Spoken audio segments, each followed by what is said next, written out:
December 20th, 2022, I got so intoxicated on illicit fentanyl that while knotted out for 6 hours, a kerosene space heater fell on my leg.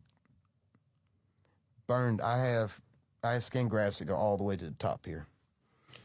85% of my left leg was third-degree burns. We're talking bone and ligament exposed. So I spent 56 days in a burn unit ICU. I got out of the burn unit on February the 8th last year. I left the hospital as a below-the-knee amputee. As you see, I'm an above-the-knee amputee now. Remember the injury from the service. Okay, so what happened was is when they amputated my leg off, my leg curled up like this because the ligaments where they were not properly repaired at the time, so they had healed incorrectly, so they were cinched up some, so it just, and so I've got, of course, video documentation of everything online. I had to be given a very customized prosthetic called a bent knee syndrome prosthesis. It was actually like the top section, it was like the shape of an L. It was like a hard boot, carbon fiber boot that this part of my leg would slip into, and then it had the lower portion for the leg.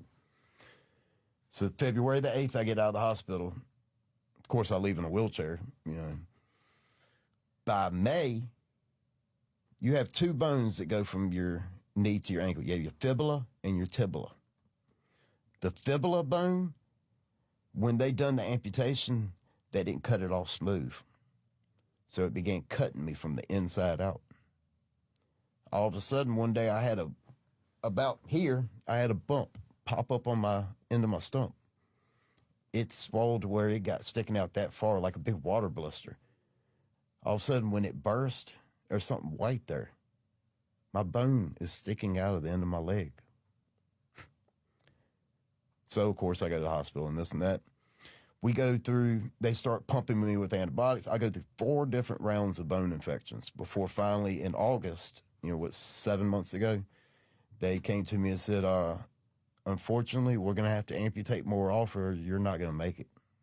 The infection has gotten so bad that it's not, we can't stop it at this point. It's ate it up.